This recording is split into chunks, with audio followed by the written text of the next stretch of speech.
Assalamualaikum sahabat terkasih. Mengenang bagaimana awal saya memasuki alam gaib. Dimulai dari saya mengalami komplikasi obat-obatan karena saya asma, sinusitis dan tekanan darah rendah, dan juga penderita mah aku. Jika minum obat asma, sinusitis atau tekanan darahnya itu, mah saya itu kambuh. Lama-lama ginjal saya juga ngadat. Setiap kali minum obat-obatan itu ginjal saya sakit sekali. Sehingga akhirnya atas nasihat keluarga saya mencoba terapi zikir, dan tidak tahunya terbuka hijab istilah orang di sananya, dan saya melihat hal-hal yang tidak dilihat orang itu. Waktu itu saya tuh benar-benar gak tahu mau ngomong kemana gitu. Tiba-tiba saja saya melihat ke sebuah pohon, loh kok ada yang gelayut-gelayutan gitu di sana. Dalam perjalanan ke kantor, saya zikir di atas bis kota. Tiba-tiba saya melihat ada kapal tenggelam. Cerobong asapnya masih mengepulkan asap. Besoknya di koran Kompas, apa yang saya lihat itu seperti saya yang memotonya. Jadi saya itu pasti ceritanya pada keluarga sama teman. Mereka itu juga tidak mengerti. Maka timbullah dugaan-dugaan kepada saya yang saya melakukan sesuatu yang salah. Sehingga ada beberapa keluarga melarang saya untuk datang ke rumah mereka. Karena menurut mereka saya itu pastilah kemana-mana bawa jin. Kalau nggak dari mana saya tahu-tahu aja gitu. Kalau saya menghubungi keluarga di Padang yang mengajak saya untuk melakukan zikir untuk pengobatan ini, dan kemudian diteruskan kepada gurunya di Tarikat Naqsabandiyah tersebut, mereka mengatakan terus silakan dilanjutkan. Terkadang saya mencoba untuk diam, tidak mau cerita sama siapa-siapa, tapi emosi saya itu membuat saya itu terkadang sering menangis. Dan hal itu terjadi di pengajian Padang bulannya Cak Nun. Saya menangis terus karena saya melihat ada jin-jin yang juga ikut berzikir. Dan setelah Cak Nun mengetahui, saya malah dikasih zikir lagi. Dan setelah saya amalkan tuh, tambah menjadi-jadi. Untuk menghubungi Cak Nun itu sulit sekali. Saya cuma mendapat kontak kepada Mbak Nino, di iparnya Cak Nun di Jombang. Untuk bisa ngomong dengan Cak Nun itu susah sekali. Karena saya juga harus mencari kapan Cak Nun lagi ada di Jombang, itu ketika acara pengajian Padang Bulan gitu. Jadi pas bisa jawaban Cak Nun, silahkan dilanjutkan. Ya akhirnya saya nikmati aja kejadian tersebut. Paling saya mengadu sama Allah, ya Allah, cabut saja. Dengan pengetahuan yang Engkau berikan ini, saya semakin mengagumi Engkau sebagai Allah, Tuhan yang Maha Gaib, yang Maha luar biasa hebat, sehingga menciptakan alam gaib dengan segala isinya. Saya menyanjungmu ya Allah sebagai Tuhan yang Maha Gaib, yang Maha sempurna dan sangat luar biasa sekali Engkau Tuhan. Peristiwa yang mengharu birukan aku itu kejadiannya di Padang. Habis sholat maghrib, saya ngobrol-ngobrol sama adik. Tiba-tiba saja saya langsung melihat satu titik, terdiam sambil melihat aja pada titik itu. Adik-adik saya yang lagi ngobrol sama saya lagi tiba-tiba, "Uni ada apa Uni? Uni ada apa Uni?" Saya diam aja ngeliatin titik itu aja terus kan. "Uni ada apa?" Badannya itu digoyang-goyang. "Uni ada apa Uni?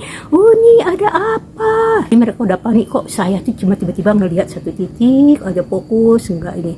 Karena melihat adik-adik saya itu panik, saya bilanglah sama mereka, barusan Uni melihat ada pesawat jatuh, tapi nggak tahu itu jatuhnya di sawah-sawah apa di rawa-rawa. Kayaknya ada air-airnya, ada pohon-pohon yang rendah, tapi apakah itu rumput-rumput atau padang ilalang atau padi itu nggak jelas. Kalian sih ribut aja. Aku berusaha untuk melihat logonya tuh nggak ngerti, nggak begitu jelas dan nggak paham. Saya bilang sama adik-adik, kamu diam ya, jangan bilang sama siapa-siapa, karena keadaan saya kayak begini membuat saya itu di Jakarta sampai dilarang untuk datang ke rumah keluarga. Akhirnya ada adik yang berusaha untuk mencari iklan-iklan pesawat di koran. Tumpukan koran itu ada di dekat meja belajar, dan bapak lagi mengaji waktu itu habis sholat maghrib. Jadi dia bingung, kok kalian bongkar-bongkar koran, ada apa? Enggak ada apa-apa. Tapi dari tadi bongkar koran ada apa? Enggak ada apa-apa. Ditanya enggak ada apa-apa, tapi koran dibongkar terus kata. Ya akhirnya adik nggak jadi bongkar-bongkar koran untuk cari iklan pesawat tersebut. Ini bapak nanya melulu, jadi Uni bilang nggak boleh ngomong-ngomong, ya terpaksa saya nggak jadi cari iklan pesawat tersebut.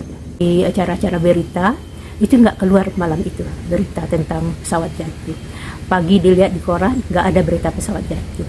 Berita jam 7 malam juga nggak ada pesawat jatuh. Tiba-tiba saja di dunia berita dibilang pesawat latih TNI AU jatuh di Palembang di daerah rawa-rawa. Begitu diumumkan oleh membaca beritanya, adik-adik yang ada pada malam itu pada teriak semua, oh itu pesawat yang semalam dilihat Uni. Ya bapak saya bingung, ini kan berita baru malam ini, kok adik-adik saya bilang saya telah melihat pesawat itu jatuh tadi malam. Kemudian adik-adik saya bilang, bapak ingat nggak kemarin kita bongkar-bongkar koran, bapak ribut aja nanya-nanya, itu si Uni lihat ada pesawat jatuh. Tapi Uni bilang jangan bilang siapa-siapa, karena Uni takut nanti orang tidak percaya dan menuduh Uni yang enggak-enggak. Setelah peristiwa itu, bapak saya bilang kayak begini, sebenarnya saya sudah lama mendengar tentang kamu dari saudara di Jakarta, tapi saya tidak mempercayainya. Sekarang saya mempercayai apa yang mereka katakan tersebut. Sesungguhnya jika Allah berkehendak memberikan sesuatu, maka tidak ada seorang pun yang mampu menghalanginya. Dan ketika keluarga-keluarga saya menyingkirkan saya karena menganggap barangkali saya ini ya nyenyajen atau apa segala macam kayak begitu, sehingga saya mengalami kayak begini. Tapi setelah bapak saya melihat keadaan saya kayak begitu dan mendapat dukungan bahwa dia menerima keadaan saya seperti itu, maka saya mengikhlaskan keadaan saya seperti ini dan memohon sama Allah semoga dicabut aja, karena saya telah sampai pada satu titik bahwa saya memuja Allah, Tuhan yang Maha Gaib, Tuhan seru sekalian Allah, Tuhan yang Maha Sempurna, pemilik surga dan neraka, yang telah memberi kita tuntunan lewat Al-Quran dan telah memberi kita utusan Nabi Muhammad SAW untuk menuntun kita ke jalan yang lurus menujunya. Terima kasih atas perhatian sahabat. Wassalam.